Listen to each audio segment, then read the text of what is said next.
Welcome to MelanatedMagikTV, and this is your host, Jessica X. And today I will be talking about this story I happened to see in the Fox newspaper. Give me a quick second. 1 second, please. It reads, Georgia mayor race event bars non-black reporters from entering. The organizers of a community meeting held in Savannah, Georgia on Wednesday evening to discuss the city's upcoming mayoral race only allowed black reporters to attend. Organizers of the meeting at the Bolton Street Baptist Church, which was put on by Reverend Clarence Teddy Williams, reportedly posted signs stating black press only on the church doors. At least 2 black reporters and the publisher of a local African American newspaper were allowed inside the Savannah meeting, news reported. Television crew were also prohibited from entering. Williams did not return Fox News request for comment, but an advertiser for the meeting on the Facebook of the Trigon page, a consulting firm, Williams owners states that the event is for black media only.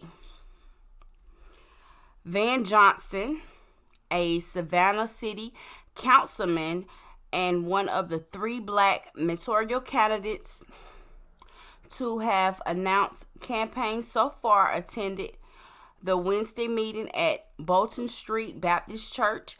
Johnson said afterwards he relied my vision for an inclusive Savannah, a progressive Savannah. Asked by WTOC TV about only black reporters being allowed inside, Johnson said, "It's not my meeting. Again, I was asked to come give a statement, and so I came and gave a statement." Johnson issued a revised statement on Johnson issued a revised statement on Thursday on Facebook, calling the organizers' decision to ban certain journalists unfortunate, in saying he expressed his concerns with them over their move. "I have expressed my concerns to the organizers of this event, as my history of service in this community has always been one of conclusion, of partnership and communication," Johnson said in a statement. "While the decision of this group is unfortunate, I work towards the day when we trust each other enough to be inclusive in all of our gatherings." Well, you know what? I'm not really going to go on and read because it talks about the other candidates and whatnot.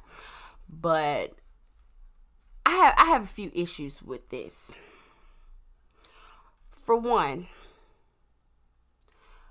why is it when we as a group, black people, decide that we are going to have an all-black meeting, black press, all of this with candidates who's running, it is a problem and it makes news? Why?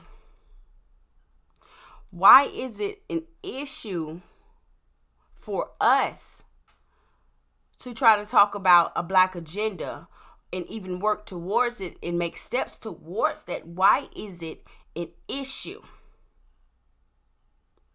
Why is It's not an issue for other races to do this. It's only an issue when black people do it. It's not an issue when the Asians and the other races and the other groups talk to politicians and candidates who are running. But the minute we decide to put up blacks only signs so that we can try to be seen and we can get our voice out so it can be heard and try to get our needs met, it is an issue.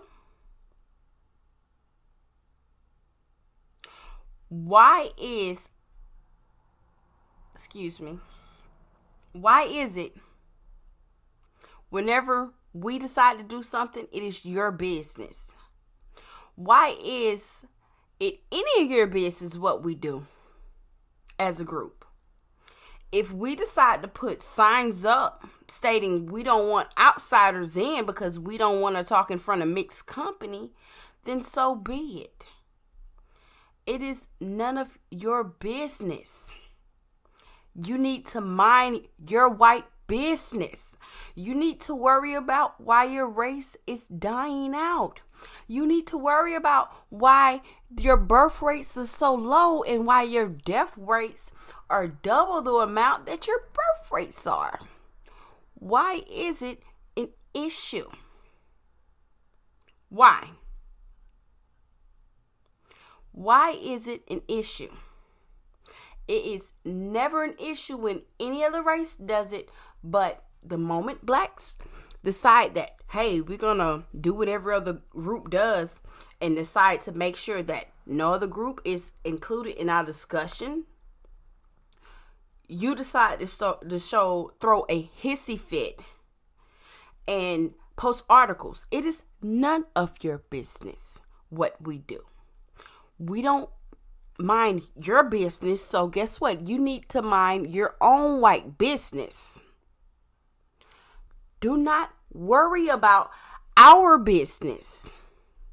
You need to worry about why your people are dying from opiates, white on white crime, why y'all birth rates are very low, while some of y'all are being born without uteruses, while water is killing some of y'all, while the sun is killing y'all, and whatever else is killing y'all.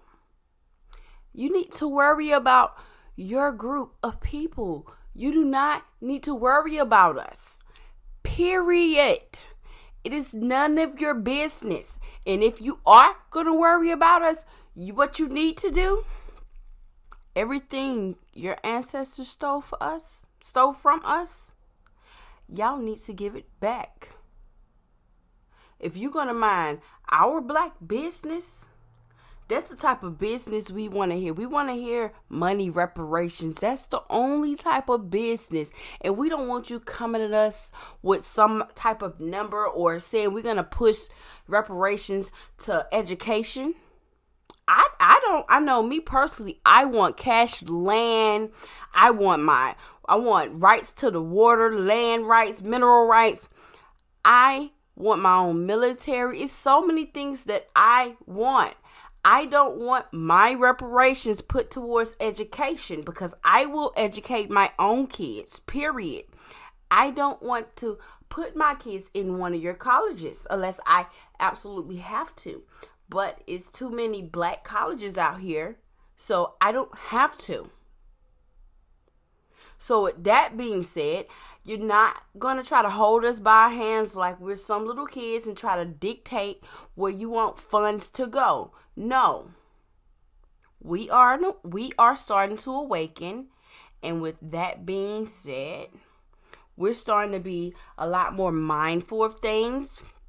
And we are starting to become fed up of a lot of things. So let me get on to this next little thing I wanted to pull up. So while I found this article, I read it, so I wanted to look a little bit more into this councilman, Van Johnson II. And I decided, to Google him, and I came across his Twitter, which I saw, he made some posts on Twitter. And so I clicked the little link, and it took me to his Facebook page, which he had made a statement. And in his statement or whatnot, basically he was saying he's progressive, he's inclusive, and all this and that. He want to hold hands and kiss up with my mommy and daddy. So I'm already seeing that he's not the people for Savannah. Move on to the next candidate. And then I saw a comment from, let me see really quick, from Robin. First thing first, because we decide to put signs on the door does not mean that we are racist. We do not have a system built to give us privilege. Therefore, we cannot be racist. We cannot change the destiny of another race. I cannot dictate whether your kids go to bad schools and get bad jobs and live in bad areas. I cannot dictate that. I do not have a system like that. But y'all do. This lady here, all I can say is I'm really trying to compose myself. I said I was gonna try to watch my language more, so I'm gonna try to stick to that. But all I can say is, Becky, mind your own white business. America has always been racially divided. That is one thing that has never changed. From the beginning that America was founded. It was founded. America was racially divided. We had an upper class and a lower class. The upper class with the privilege were the whites. We are still racially divided. And it's not to say that we haven't done what we're supposed to do. It's on you. How can I change something if I'm being nice and acting like how I'm supposed to act and being raised? My parents taught me properly. They taught me how I should interact with different people, period, with people in general. It is not my fault when someone gets out of line and decides to be racist. But I will say this, it is up to me how I react. And depending on who it is, you might just get your ass dragged. Like I was saying, it is not up to us. It is up to you. Y'all are the one who teach this hatred. The white female, the white male. Who is the baby's first teacher? The mother. If you constantly instill hate in someone, when they get older, of course, all they're going to spew is hatred. And if you instill racism and hate and all of these other things in someone, of course, when they grow up, guess what? That's all they're going to put out. Because you indoctrinated your offspring with that. That's how you raised your child.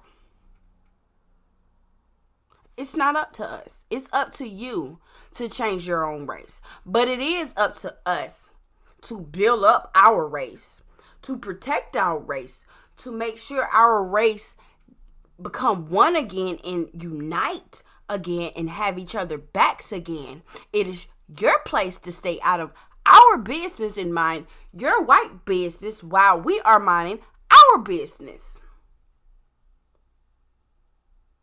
And with that being said, black people, we need to keep on doing what we're doing now.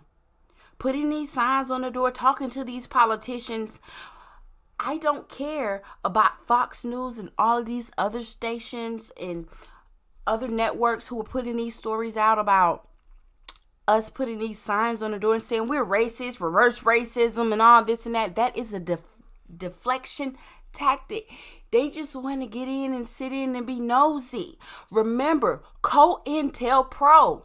Keep the enemy out. Keep them out. And if you got to search people when you have these meetings, pat them down to make sure that no one is going to be recording and trying to bring any kind of chaos into our meetings. Do what you have to do. But just know, we're going to keep on having these meetings, these black only meetings, because it is beneficial to our community.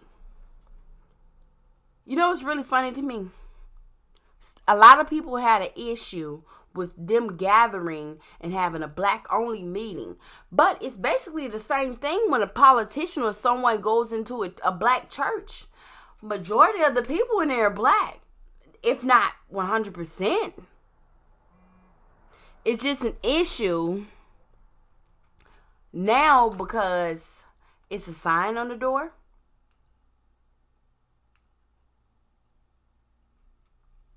Keep up the good work. We're going to keep up the good work, y'all. Keep putting these signs on the door. Keep putting the signs on the door. Make sure you do what you got to do to make sure these people don't infiltrate and kill this movement. This is all I have to say for today. With that being said, I want y'all to make sure that you like, share, and subscribe. I hope y'all have a good night. This is your host, Jessica X.